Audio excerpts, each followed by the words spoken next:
Hello friends, and welcome back to Reverence Gaming. It's me, the guy that's been gone for a while. Sorry, I just really didn't feel like, recording and editing videos. It takes a long time, and commentary, and all the fun things that go together to bring you this entertaining piece of Vidya art that you see before you right now.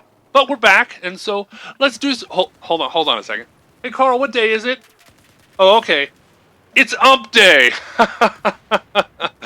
Okay, yeah, we're doing an episode of Know Your Weapon, and we're talking about the ump. Yeah, that's what's happening. Also, there's no Carl, but yes, I did in fact turn my head as though I was talking to someone, and no, there's nobody there at all. I'm completely alone, and or you're probably imagining that I'm like 400 pounds sitting in my mother's basement, but I'll have you know that I'm not that heavy, just so we clear that up. All right, guys, let's get to this, shall we? You heard me clap. That's weird. I actually move when I talk in the microphone. Moving on. So what we have here is our short, stubby, engineer class only UMP-45. That is actually a surprisingly good gun. It does a lot of damage, and I kind of like that, especially given that they've, nerfed the assault class into oblivion. What is wrong with you, DICE? First, you make my assault rifles weaker, as if they weren't already underpowered compared to LMGs, and no, you're not going to convince me that assault rifles are better than LMGs, okay?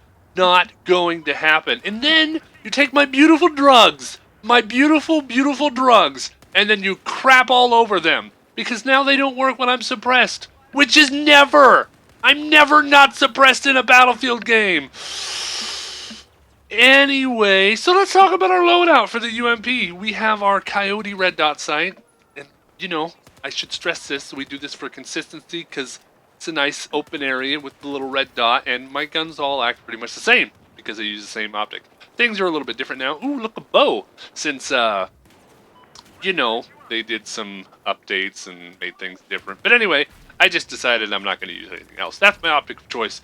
And for our accessory, the green laser sight, as you know, this adds cool points to you. And so if you're using that, you're a little bit cooler than you would be if you weren't using it.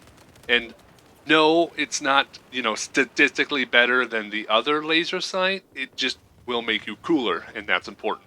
We're using the flash hider for our barrel because, well, I could use a suppressor, but it's just not as cool as the flash hider. So there's that. And we're going to use the vertical grip. Now, the potato grip, the tater grip, as I like to call it, when I was testing, gave me like the tightest groupings for basically full auto, just mag dumping, really tight groups. But for whatever reason, when I was actually playing the game, this did not translate correctly. From what I tested versus actual gameplay experience was totally different. So the tater grip should be better, but for me it wasn't. I ended up using the vertical grip. It gives you a little better hip fire, and it looks cooler, honestly, and that's nice. But I don't know why. I mean, the spread should be worse, but I was killing people so much better and generally had like 2% more accuracy with the vertical grip than the potato. It's crazy. I know you're thinking, Mike, that's the craziest thing I've heard all day. Quit it with your insanity. But that's just the way it is, okay? We're using Crimson Woodland paint, but you don't care about that. Who does? It's not important. Bipod! Anyway, don't be that guy, please. So, this gun, how should you use it? Should you be front of the pack, back of the pack, middle of the pack? Well, with this weapon and weapons like this that do a little bit more damage than your average gun, you can kill people at some longer ranges, but because of the slower rate of fire and that damage drop-off that does happen at those longer ranges, it's just not really the thing to be using this weapon for. It can be done, but, if you've got a Deagle or a 44 or something like that as your sidearm, you'd probably be better served using that to kill people at longer ranges than something like the UMP. Having said that, what the gun does extraordinarily well is shooting people in their face. When you have a gun that does so much damage but has a slower rate of fire, if you can land those headshots, which is pretty doable with this weapon, it's relatively accurate. And if you can get 1 or 2 headshots in, you're going to drop people really, really quickly, even with that lower rate of fire.